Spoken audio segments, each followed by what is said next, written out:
سلامتنا يبصحكم كبرات تخاتلتنا نلوم علت حموشه مغابيت حيزنا لكم زقربنا علتاو زيناتاتنا باخم نبلوم كساب فصامي مدباتنا مسانا خصنحو بخبري نعدم سدمز إرترا بعصرتات زغوصرو بسنك امنتهم اب تحت قيداتهم زصنحو سعابتي وانجيلاوين ابيات خرستان كم زفتحو منجታት حبيروم እቶም ኣብ ዝሓለፈ ሂደት መዓልታት ዝተፈትሑ ልዕሊ 4 ዜጋታት ኣብቲ ኣብ ከባቢ ስመራ ዝርከቡ ወተሃደራዊ ቤት ማእሰርቲ ማይስርዋ ተታሒዞም ዝጸንሑ ምዃኖም ተገሊጾም ኣብ ዝቐረበ እዋን በኣማይ ዝغጽሩ በተመሳሳሊ ኣገባብ ተኣሲሮም ዝነበሩ ኣባላት ናይተን ዝተኣገዳ ቤተ ክርስቲያን መፍትሖም ይዝከር ኣብ ፈለማናይ ዝዓመት ኣብ ዞባ ጋሽባር ካብ ዝርከቡ ኣብያተ ማእሰርቲ ዝነበሩ 13 ኣመንቲ ተለቂቖም ነይሮም ኣብ ወርሓት ሕዳርን ታሕሳስን ናይ 2025 ብዘይክስን ሕጋዊ መስርሕ ፍርድን ንዓመታት ተኣሲሮም ዝነበሩ ኣስታት ሚቲ ዝበጽሑ ሰዓብቲ ዝተፈላለየ ሃይማኖታት በተመሳሳሊ ኣገባብ ወጽዮም በዘይካዝን ኣስታት 18 ዓመታት ኣብ ማይስርዋ ተኣሲሮም ዝነበሩ ነጋዶ ኣባላት ሓይልታት ጸጥታ ከምኡን ካልኦት ሞያውያን ዝርከቦም ሓያሎ ሰባት ተፈቲሖም ምንባሮም ኣይርስዓን ካብቶም ኣብ ዝሓለፈ ቀዳመ ሰንበት ተፈቲሖም ናብ ስድራቤታቶም ዝተፋነው ግዳያት ማእሰርቲ ደቂ ኣንስትዮን መጻምትን ዝርከቦም ምንባሮም ቢቢሲ ሓቢራም ኣብታ ሃገር ፖለቲከኛታት ጋዜጠኛታት መምሃራንን መራሕቲ ሃይማኖትን ዝርከቦም ኣስታት 10,000 ዑስራት ከም ዘለውን ኩሎም ብህጹጽ ክፍትሑን ሕብራት ሃገራት ኣብ ዝሓለፈ ዓመት ጸዊዑ ነይሮም ኣብ 2002 መንግስቲ ኤርትራ ንሓያሎ ካብተን እምነታት ብወግዒ ድሕሪ ምእጋዶም ንመራሕተንን ሰዓብተንን ከኣስር ምጽንሑ ይፍለጥ ካብቶም ቀንዲ ንልዕሊ 21 ዓመታት ኣብ ማእሰርቲ ዝርከቡ መራሕቲ ሃይማኖት ዶክተር ክፍሉ ገብረ መስቀል ቀሺ ዶክተር ፍጹም ገብረ ንጉስ ቀሺ ዶክተር ተኽለአብ መንግስቲ ኣብ ቀሺ ገብረ መድህን ገብረ ጊዮርጊስ ፓስተር ኪዳነ ወልዶን ፓስተር ሃይለናይዝ ግን ይርከቦም እቶም ሱራት ኣብ ልዕሊኦም ዝቐረበ ወግዓው ክሲ ከም ዘየለን ዛጊት ኣብ ዝኾነ ቤት ፍርዲ ከም ዘይቀርቡን ሕብራት ሃገራት ዝርከቦም ተሓለቕቲ ሰብኣዊ መሰላት ይገልጹ سبمز إرترا نتوم بزي فردي زاسوروم زيغاتات مساغراو دحنت متسار كم زلوم يزموغوت أمونغو أسمران أديس أبان تفتيرو زلو وطرينا وتهدراو قجت كيعرق أبتو زبا عب شغلوت فتيرو كم زلو يفلات تنكي متفنان كلتين هاجرات نمجلس حيالو رقاحيتات كتكزغر كوان تخونم بغندوغن إثيوبيا في دق قيح بحري ناي مركبن مونان لو مسل كم زلو مجلس أزغوهاريوم أبزي زحلف حيدة عمتات مرحتي كلتين هاجرات بغصالي ترير دار بقرات كلاوطو صاني حميم نايزي مغصل تادمام أبز حلف معلتات مرحتي إثيوبيا هاجروم أف دق بحري ناي مملاس حلمن وطنن كم زلوم كقالحوت سميعم بريزيدنت إثيوبيا تاياز كسلاسة باغاطامي مبل 230 عمت عوت عدوا أب أديس أبابا بستخيده سنه سرعات أب زسمع مدرم هاجرو أف دق بحري مركب تجبرو زلات عري زل ألماون كاب قداي الأولونات زي فلن مخانو تزاريبوم نبارن زتاما من أف دق بحري ناي مركب مسلنا كابتي سماتات عدوا بحلفنا تابانا زحدروم ناي الأولونات امن زي فل بمباليوم تي بريزيدنت زموغوت أب تبعل ترخيبو زنبر عزازي سراوت إثيوبيا فيلد مارشال برهانو جلا بوغنوم كد عدك هاجر مستوم قدب أباي كين هانت أف دق بحري كين وحسن لمعات كين قوانات أفنز بهجوس ألات وجينوم كي تحللوا يسرحوا له بالكسيسوم حلفي بيت صحفة ماكل سلطنة حيلتات مكل خال جنرال يمر مكنن ون عبد الرب على عوت عدوان من السياط بزهبو مجلسيم إثيوبيا في دق بحرين مركب سراويت هاجر زاد اللي مسواتين مخفال دلو مخانو جليسون يروم نتيمة انقطاعات عشيش كتبل زي دليت إرترا بوغنام مجلسيتات مرحتي إثيوبيا نزباوي سلامن ستتان حدقنيا صعبين الزلو مخانوات انقلام بوغن إرترا زوهب ملاش زي بزحوان بمنقدي منيستر زينة هاجر يزوتسم أبز ترخ بقاتامين نتدقاقم زغرب حدقان نازلو مزمور تمساسالي مرزا من زي حقاون من دايل أولاوي أفدق بحري قبل مينيستر يمانة قبر مسكال سولوس ليتي بي إكس من لاشي بلوم ፖለቲካው ጾታ ቲያትር ሰልፊ ፖተምኪን ነሰልፊ ብልጽግና ማለትዩ እንሐደረን ኣብ ትርጉም አልቦነት ይሰጋገራሎም እዚ በስም ህጹጽ አድላይነት ልማዓት ነጽሁን ተሐጺቡን ዝቀርብ ዘሎ ጠለብ ዘርኢ ዘየድል ግጭትን ዘይምርጋን ምዃንዩ የማነ ገብረ መስቀል ዝነቅፍ በሶሉስ ኣብ ዝወፀ ቃለ መሕተት ነቲ ጉዳይ ኣፍደገ ባሕሪ ካብ 2023 ሒዙ ከም ዛዕባና ባይቶን ኪኑን በመምጻም አጀንዳ ዝገበሮ ቀዳማይ ሚኒስተር አብይ በምስላታት ዝተውን ዘፈን ቀፊታን መጠንቀቕታን ኣብ ልዕሊ ኤርትራን መራሕታን ክውርውር ተሰሚዑ ነይሮም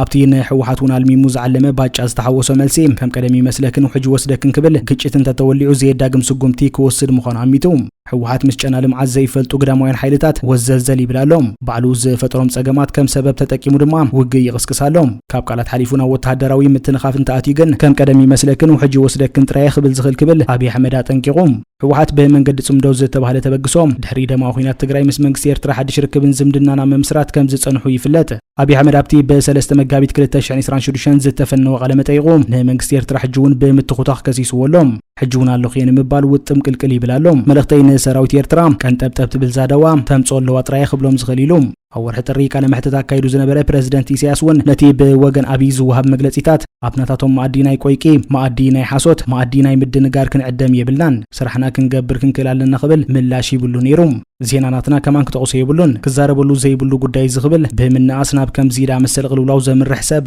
ሰነፍ ነዳይ ፈራሕ ሱሱዕ ጥራይሉ ነይሮም መንግስታው ማዕከናት ዜና ክልቲአን ሃገራት ውን መቃልሕ ናይቶም መራሕትን ሰበስልጣንን ኣብ ምግዋሕ ተጸሚደን ይርከባ ኣብ ዝቀረባ መዓልታት ጊዜ ሒሳብ ክንዲት ስተር ትግተር ዝብል ጽሑፍ ኣስፊራ ዝነበረት ጋዜጣ ሓዳስ ኤርትራ በሚኒስተር የማነ ገብረ መስቀል ኣብ ኤክስ ንዝወፀ መልእኽቲ ዘቃልሕ እዩ ነይሮም በወገን አዲስ አበባ ውን ኤርትራ ሕገ መንግስቲ ሃገራዊ ባይቶን ሰልፍታትን ዘይብላ ዘፈረሰት ሃገርያት ዝብል ዝርከቦም ሕጫጨታት ካብ ምፍናው አይቋረጻን ወላኳ ዳር በቃላት ክልቲኡ ወገናትን አባጫም መሕጫጭን ምስላታትን ሰጊሩ ዝፈኾሰን ተመሰለም ሕመረት ናይቲ ወጥሪ ጉዳይ ሰላምን ኩናትን በመዃኑ ግን ስጋት ካብ መፍጠር ዓዲ ይውዓለን ሚኒስተር ጉዳያት ወጻኢ ቀጠር ሼክ መሐመድ ቢን አብዱራህማን አልታኒ ሐድሽ ግጭት ማዕከላዊ ምብራቅ ካብ ዝጅምር እንደሐር ንፈለማ እዋን ምስ ኢራናዊ መዘኑ አባስ አራቺ ከም ዝተዘራረበ ቢቢሲ ሓቢራ ወከልት ዓረባውያን ሃገራት ኢራን ቀጠር ትርከበን ጎረባ ብታሐዊሳ በአማይት ዝቁጽር ሚሳይላትን ድሮናትን በመወንጫፍ ነማዓስከር ሰራዊት አሜሪካ ጥራይ ዘይኮነ ነሲቪላውን መሰረተ ጻዓት ኃይልን በመህራማ አዝየም ተቆጥዮም ምህላውም ይግለጽ በመሰረት መግለጺ ሚኒስትር ጉዳያት ወጻኢ ቀጠር አልታኒ ነቲ ኢራን ዘቅረበቶን ረብሓታት አሜሪካ እምበር ንሃገር ቀጠር ኢላማ ዝገበረ መጥቃዕታት ኣይኮነን ዝብል መጉት በፍጹም ከም ዝነጸጎ ተፈሊጦም ኢራን ጎረባ ብታ በመጉዳእን ናብቲ ዚ ሚኒስተር ዘይምልከተና ዝበሉ ኹናት ንምስሓብን ትንቀሳቀሳላ በመባል አልታኒ ክኸስስ ኮሎም እቲ መጥቃዕቲ ብቁልጡፍ ደው ከብልዎ ድማ ሓቲቶም أبن داوكيانوس زتحلت مركب حيل بحر إيران كوسط مايوي سابمارين بإز تتوكوسلا توربيدو كم استهرمت صحفي مكل خال أمريكا فليتوم ኣብ ፔንታጎን ጋዜጣዊ መብርህ ዝሃበ ፒት ሄግሰት ከም ዝበሎም መርከብ ኩናት ኢራን ኣብ ህንድ ውቅያኖስ ኣብ ዝርከብ ዓለም ለኻዊ ማያት ውሕስነት ትረክብ መሲልዋ ነይሮም እንተኾነ ብተርፒዶ ተሃሪማ ጥሒላ ኽብል እታ መርከብ ግዳይ መጥቃዕቲ ኣሜሪካ ከም ዝኾነ ኣረጋጊጾም ድሕሪ ካልኣይ ኩናት ዓለም 1945 ንፈለማ እዋኒ ሳብማሪን ኣሜሪካ ንናይ ጸላይ መርከብ ብቶርፒዶ ኣብ ውሽጢ ባሕሪ ዝውንጨፍ ሮኬት ማለት እዩ ሃሪሙ ዘጥሕል ዘሎም ብውሕዱ 80 ኣባላት ናይታ መርከብ ተቐቲሎም ከም ዘለዉ ምክትል ሚኒስተር ጉዳያት ወጻኢ ስሪላንካ ሓቢሩ ኽብል ሮይተርስ ጸብጺቡሎም ኣብታ መርከብ 140 ሰባት ከም ዝነበሩን ብዘይካ 32 ቶም ዝተረፉ ሃለዋቶም ከም ዘይተፈልጠን ሰብ መዚ ሓይሊ ባሕሪ ስሪላንካ ገሊጾም ነይሮም ንሰራሕተኛታት መንግስቲ ደሞዝ ክኸፍል ኣይከኣልኩን ይብል ጊዜያዊ ምምሕዳር ክልል ትግራይ ጊዜያዊ ምምሕዳር ትግራይ ባቆጻጽራ ገዝ ዕለት 24 ለካቲት 2018 ናብ ኣብያተ ጽሕፈት መንግስቲ ኣብ ዝላኹ ደብዳቤ ካብ ለካቲት 2018 ጀሚሩ ንሰራሕተኛታት መንግስቲ ዝኽፈል ገንዘብ ከም ዘየለ ፍሊጦም ጊዜያዊ ምምሕዳር ትግራይ ባጀት መንግስቲ ፌደራል ወርሓዊ ደሞዝ ሰራሕተኛታት መንግስቲ ንምኽፋል ዝሕግዝ ገንዘብ ከም ዘይላኸ ጠቂሱ ወርሓዊ ደሞዝ ሰራሕተኛታት መንግስቲ መዓስ ክኽፈል ከም ዝጅምር ብደብዳቤ ከነፍልጠኩም ኢና ይብል ናይቲ ጊዜያዊ ምምሕዳር መልእኽቲ ካብ ወርሒ ጥሪ 2018 ጀሚሩ ብኸፊል ክኽፈል ዝጸንሐ ወርሓዊ ደሞዝ ሰራሕተኛታት መንግስቲ ኣብ ወርሒ ለካቲት ሙሉእ ብሙሉእ ከም ዘይተኸፍለ ድማ ፍሊጦም ነሲዒቡ ጌታቸው ረዳ በመንግስቲ ሰልፊ ዲሞክራሲያዊ ስምረት ትግራይ ኣቢሉ ኣብ ዝዘርግሖ ህጹጽ መተሓሳሰቢ ካብ ኩናት ወጻኢ ክነብር ዘይክል ጉጅለ ድሕረት ንመሳለጥ ኩናት ዝውዕል ሃብቲ ተፈጥሮ ብምጉሕጓሕ ናይ ገጠርን ከተማን ሰፋሕቲ መሬታት ብዘይ ኣገባብ ብምሻጥ መንግስታዊ ባጀት ኣብ ዘይመውዓል እዩ ክምደብ ብምግባር ሃብቲ ናይቲ ክልል ከባኽና ሰርሐ ጸኒሑ እዩ ብሓደ ገጽ ናይ ለካቲት 2018 ደሞዝ ከይከፍል ኣዚዙ እናሃለወ ብኻልእ ገጽ ድማ በቲ ገበናዊ ጉጅለ ዝምራሕ ኮሚቴ ካብ ኢድ ናይ መንግስቲ ሰራሕተኛ ወርሓዊ ደሞዝ እንተነኣሰ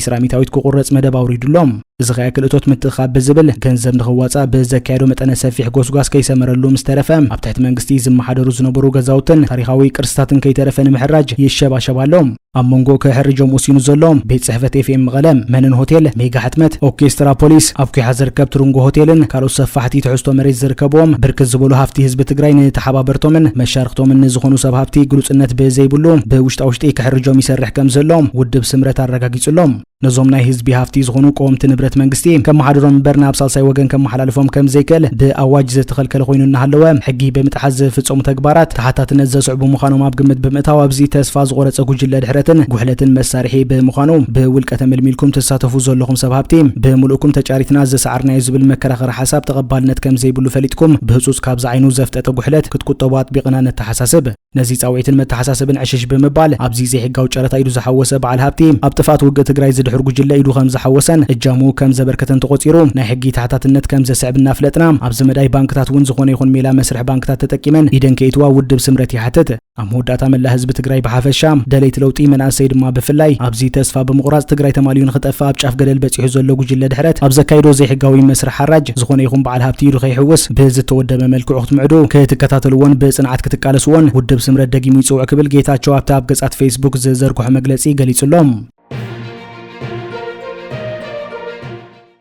ኣብ ስትራቴጂካዊት ከተማ ሱዳን አልኦቤይድ ብዝተፈጸመ ናይ ፓራሚሊታር ድሮን መጥቃዕቲ ምቁራጽ ኤሌክትሪክ አጋጢሙ ሓይልታት ቁልጡፍ ደገፍ RSF ኣብ ርእሰ ከተማ ሰሜን ኮርዶፋን ዝኾነት አልኦቤይድ ኣብ ዝርከብ መደበር ሓይሊ ኤሌክትሪክ ብዘካይድዎ ናይ ድሮን መጥቃዕቲ እታ ከተማ ብዚ ኤሌክትሪክ ተሪፋላ ናይ ዓይኒ መሰኻክር ከም ዝገለጹ ኣሳት ሰዓት 2 ናይ ንግሆም ብርቱዕ ነታጊ ከም ዝተሰምዐን ነዚ ሲዒቡ ድማ ኣብቲ ትካል ዓቢ ባርዕ ከም ዝተለዓለን ሓቢሮም ናይቲ ከተማ ሰበስልጣን ነቲ መጥቃዕቲ ዘረጋገጹ ክኾን ከለዉ ዕንወት ትሕቲ ቅርጺ እታ ከተማ እናወሰኸ ዝኸይድ ዘሎ ዒላማ ይኸውን ከም ዘሎ ኣመልኪቶም አልኦቤይድ ኣብ ዞባ ኮርዶፋን እታ ዝዓበየት ከተማ ኮይና ኣብ መንጎ ካርቱምን ዳርፉርን ኣብ ዝርከብ ዓቢ ጽርግያ ብዘለዋ ስትራቴጂካዊ ቦታ ምኽንያት ጽዑቕ ውግእ ዝካየደላ ቦታ ኮይና ትርከብ ንልዕሊ ሓደ ዓመት RSF ናይ ድሮን መጥቃዕትታትን ኣብ ከባቢኣ ዝርከባ ከተማታት ናይ መሬት ወራርን ብምጥቃም ነታ ከተማ ንምኽባብ ፈቲኖም እዮም እዚ ናይ ሕጂ መጥቃዕቲ RSF ኣብ ልዕሊ ሲቪላዊ ትሕቲ ቅርጺ ኣብ ዘካየድዎም ተኸታተልቲ መጥቃዕትታት ዝቐጸለ ኮይኑ ኣብ ቀረባ እዋን ኣብ ሆስፒታል ብሪጣንያ ኣብ አልኦቤይድ ዝፈጸሙ 12 ሰባት ዘቑሰለ መጥቃዕቲ እውን ይርከቦም ሰራዊት ሱዳን ነዞም ኣገደስቲ መስመራት ቀረብ ንምቁጻርን ሃገር ብተግባር ከይትመቓቐል ንምክልኻልን ኣብቲ ዞባ ዘካይዶ ዘሎ መጥቃዕቲ ይቕጽል ኣሎ